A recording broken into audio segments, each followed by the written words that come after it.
Now let us discuss question number 5 of exercise 6.4. For question 5 is D, E, F are respectively the midpoints of sides AB, BC and CA of triangle ABC. Then find the ratio of the areas of triangle DEF and triangle ABC. Here given ABC is a triangle, ABC is a triangle, it is given, and D is the midpoint of AB, side AB. D is the midpoint of side AB, and E is the midpoint of side BC, and F is the midpoint of side CA. Then find the ratio of areas of triangle DEF and triangle ABC. Triangle DEF और triangle ABC के area का ratio find करना है। तो यहाँ देखिए given है, देखिए D is mid point of AB and F is mid point of AC। यहाँ देखिए D is midpoint of AB and F is midpoint of AC. So by midpoint theorem we know that DF parallel BC, line segment joining the midpoint of two sides of a triangle, is parallel to the third side and half of it. ये midpoint theorem आप जानते हैं। तो by midpoint theorem you can say, by midpoint theorem DF parallel BC, yeah, that is you can say DF parallel BE. तो DF BE के parallel हो गया। इसी तरह से similarly F is mid point of AC and E is midpoint of BC. Therefore by midpoint theorem FE parallel to AD या FE parallel to BD. So by midpoint theorem FE parallel BD, FE BD के parallel हो गया midpoint theorem से। अब देखेंगे हम DF parallel BE है, DF parallel BE and FE parallel BD। So BEFD is a parallelogram. क्योंकि both pair of opposite side parallel हो गए, तो BEFD is a parallelogram. So you can say that BEFD is a parallelogram and opposite angle of parallelogram are equal, and we know that opposite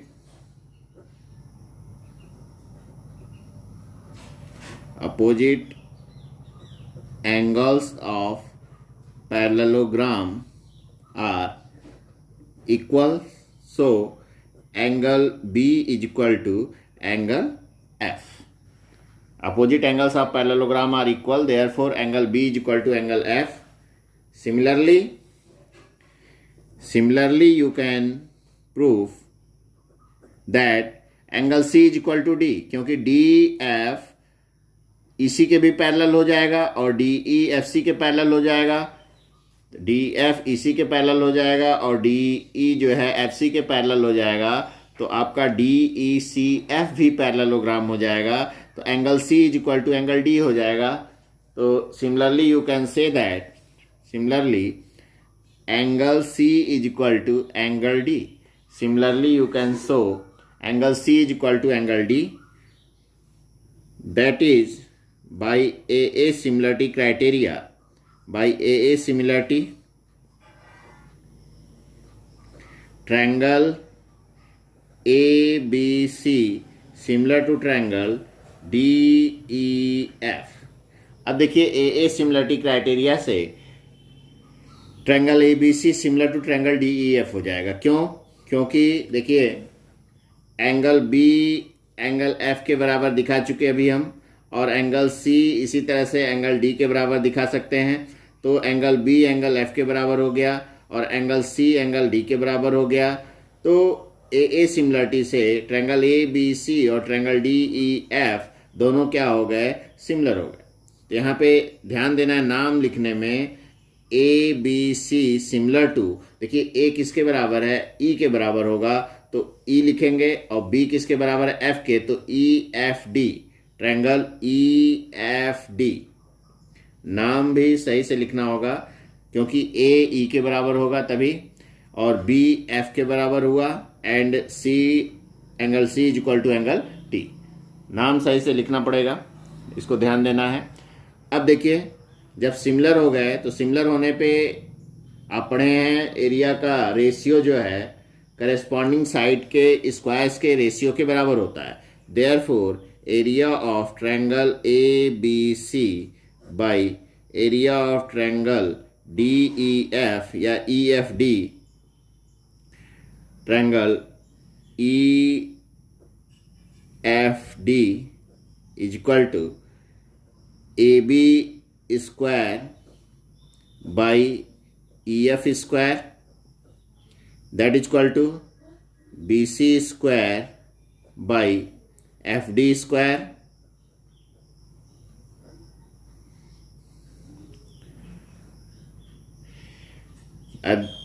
or that is equal to AC square by ED square। इस तरह से आप लिख सकते हैं, तीनों side का ratio corresponding side का रेशियो जो है इक्वल हो जाएगा। तो दैट इज इक्वल टू, अब देखिए यहाँ पे जो हम दिखाए हैं कि D F parallel B C by mid point theorem, तो D F is equal to half B C. ये मिड पॉइंट थ्योरम से ये भी कहता है कि D F parallel B C and D F is equal to half B C. तो हम डी एफ की प्लेस पे हाफ बी सी भी लिख सकते हैं, तो जहाँ भी डी एफ है उसको हाफ बी सी लिख देंगे। तो यहाँ पे इसी तरह से देखिए, तो यहाँ पे है आपका बी सी स्क्वायर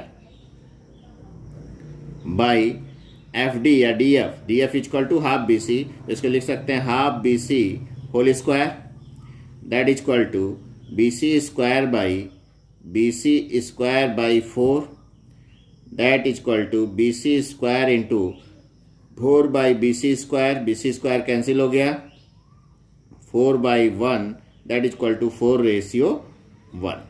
तो area of triangle A B C ratio area of triangle D E F, area of triangle A B C by area of triangle E F D is equal to 4 ratio 1। It is your answer. अगर आप D E F by A B C करेंगे तो 1:4 हो जाएगा। तो यही आप कह सकते हैं area of triangle D E F ratio area of triangle A B C is equal to 1:4। It is your answer. Now question number 6, देखिए क्वेश्चन नंबर 6 देखते हैं। Prove that the ratio of areas of two similar triangle is equal to the square of the ratio of their corresponding medians. Prove that the ratio of areas of two similar triangle is equal to the squares of the ratio of their corresponding median. जो theorem किए थे तो theorem से ही मिलता जुलता है। Ratio of areas of two similar triangle, ये गिवन है कि दो सिमिलर ट्रायंगल हैं। मान लीजिए triangle A B C similar to triangle P Q R, ये मान लीजिए दिया हुआ है। तो गिवन हो गया triangle A B C similar to triangle P Q R, given triangle A B C similar to triangle P Q R, ये सिमिलर दिया हुआ है। अब आपको प्रूफ करना है, देखिए कि ratio of areas of two similar triangle means area of, to prove area of triangle A B C by area of triangle P Q R is equal to ratio of their corresponding medians. तो median मान लीजिए ये दिया हुआ है कि A D and P M R medians, ये भी कह सकते हैं A D is median of triangle A B C and PM is median of triangle PQR। तो आपको प्रूव करना है area of triangle ABC by area of triangle PQR is equal to area of triangle ABC by area of triangle PQR is equal to corresponding median, तो AD by PM का whole square या AD square by PM square, ये आपको prove करना है। तो यहाँ देखिए आपको बताया गया है कि प्रूफ में देखिए, क्योंकि triangle ABC similar to triangle PQR है, जब सिमिलर है तो आपको बताया है angle A is equal to angle P, angle B is equal to angle Q and angle C is equal to angle R, and AB by PQ is equal to BC by QR is equal to AC by PR। ये आप लिख सकते हैं। या देखिए क्योंकि median है तो मीडियन आपको बताया गया है कि line segment joining the vertex and mid point of opposite side means D is the mid point of BC, that means BD is equal to half BC। तो अगर हम इसी को आप लिखते हैं AB by PQ is equal to half BC by half QR लिख सकते हैं। अगर पूरा पूरा रेशियो बराबर है तो आधा आधा भी बराबर होगा। तो अब देखिए हाफ हाफ कैंसिल हो गया, तो आप कह सकते हैं therefore AB by PQ is equal to BC by QR।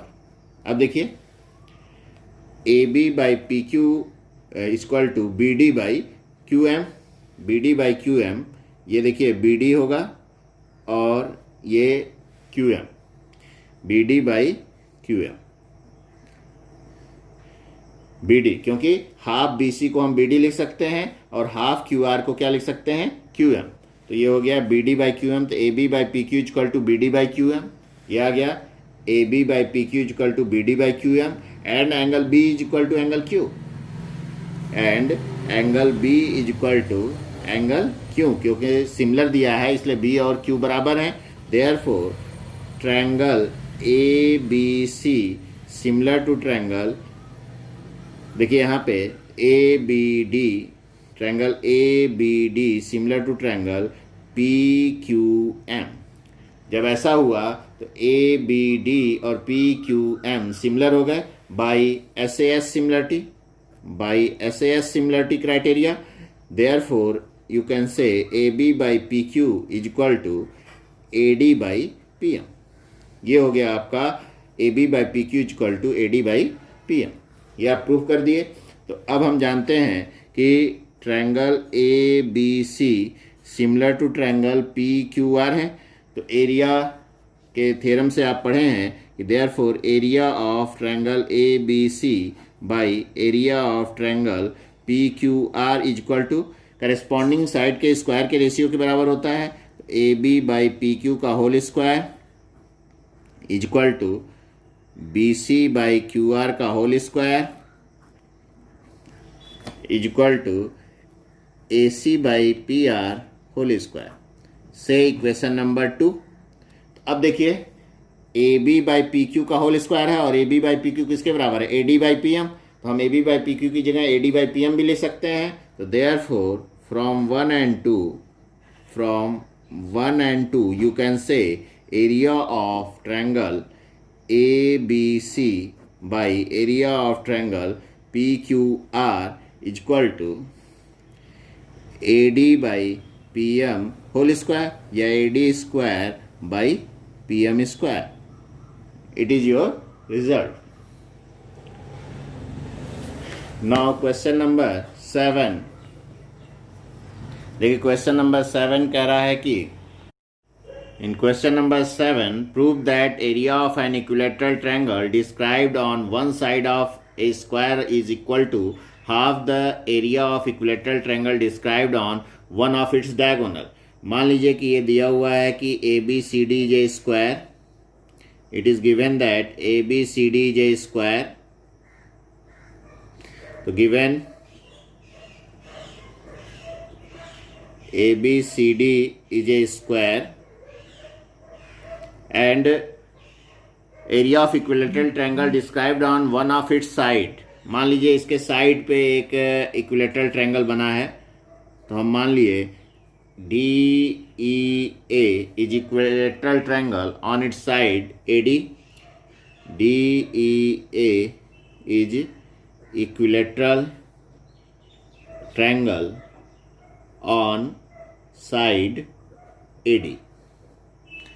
और कह रहा है कि half of the area of equilateral triangle described on one of its diagonal. मान लीजिए डायगोनल पे एक इक्विलेटरल ट्रायंगल बना है, तो ACF, तो हम कहेंगे triangle ACF is equilateral triangle on its diagonal AC. ये हम आप बना लिए. अब हमें प्रूव करना है, टू प्रूव, देखिए प्रूव करना है इनके एरिया का रेशियो. तो ये दिया, prove that area of equilateral triangle described of one side of square, that means area of triangle AED is equal to half the area of equilateral triangle described on its diagonal, half area of triangle AFC. ये आपको show करना है. तो यहाँ देखिए हम जो है दोनों के एरिया का रेशियो लेके चलते हैं. तो उसके लिए प्रूफ के ऑल एंगल्स, देखिए all angles of equilateral triangle is equal to 60 degree. 60 degree के बराबर होता है. तो इसका मतलब जो है ट्रायंगल AED का भी एंगल 60 डिग्री होगा और ट्रायंगल ACF का भी ऑल एंगल 60 डिग्री होगा. तो ऑल एंगल्स इक्वल हो गए. तो therefore by A similarity triangle AED similar to triangle AFC. दोनों ट्रायंगल सिमिलर हो जाएंगे क्योंकि ऑल एंगल 60 डिग्री है. जब सिमिलर हो गए तो उनके एरिया का ratio, area of triangle AED by area of triangle AFC is equal to corresponding side के स्क्वायर के रेशियो के बराबर हो जाएगा. इज इक्वल टू आप लिख सकते हैं AD square by AC square. कोई भी ले लें, हम ले लिए AD square by AC square. और AD क्या है, उसका साइड है. तो साइड है x का स्क्वायर मान लिए. अगर हम साइड को x मान लिए क्योंकि चारों साइड इक्वल होते हैं, तो x हो गया. और बाई AC, तो देखिए AC जो होगा, तो AC की वैल्यू क्या आएगी, डायगोनल वैसे √2a होता है. डायगोनल ऑफ स्क्वायर का फार्मूला है √2 इंटू साइड, तो √2x हो जाएगा. तो आप जानते हैं diagonal of square, diagonal is equal to √2a. Formula होता है √2a. तो √2 इंटू एक्स हो गया. इसको लिखेंगे √2x का होल स्क्वायर. तो ये आ गया, देखिए x square by 2x square. X square cancel हो गया, तो आ गया that is equal to 1/2. Area of triangle AED by area of triangle AFC is equal to 1/2. और you can say area of triangle AED is equal to half of area of is equal to half of area of triangle AFC. Hence proved. Now question number 8. Triangle ABC and triangle BDE are two equilateral triangles such that D is midpoint of BC. The ratio of areas of triangle ABC and BDE is. तो देखिए ABC ये एक triangle है मान लीजिए. And BDE, D is midpoint of BC. It is given that D is midpoint. And BDE, तो BDE ये है मान लीजिए. Area of ABC by BDE, area of triangle ABC by area of triangle BDE is equal to, देखिए AB square by BD square, या आप कह सकते हैं BC square AB square by BD square. या देखिए इक्विलेटरल ट्रायंगल है, दोनों इक्विलेटरल ट्रायंगल है इसलिए सिमिलर होंगे, इसीलिए हम डायरेक्ट ले रहे हैं क्योंकि ऑब्जेक्टिव है. तो इक्विलेटरल ट्रायंगल है सिमिलर, तो सिमिलर होने से एरिया का रेशियो करेस्पॉन्डिंग साइड के स्क्वायर के रेशियो के बराबर होगा। तो आप कहेंगे कि triangle A B C similar to triangle E B D similar हो जाएगा। तो ए बी का square is equal to B D का स्क्वायर, मतलब क्या हो जाएगा, हाफ ए बी का square, that is A B square by 4, that comes out 4/1, that is 4:1. Area of triangle ABC and BDE is equal to area of triangle ABC ratio area of triangle BDE is equal to 4:1. So option C is right. Option C is right. Now next question number 9. Whereas sides of two similar triangles are in ratio 4:9, areas of similar triangle are in ratio. तो हम जानते हैं similar triangle है तो area of triangle A B C by area of triangle P Q R is equal to A B square by P Q square. Theorem हम जानते हैं। और कह रहा है देखिए sides of two similar triangles are in ratio 4:9। तो side means ये दिया है A B by P Q दिया 4:9, तो हम कह सकते हैं 4/9 का whole square that is equal to, so that is equal to 4 का स्क्वायर आ गया 16/81। So area of triangle A B C ratio area of triangle P Q R is equal to 16:81। So option D is right.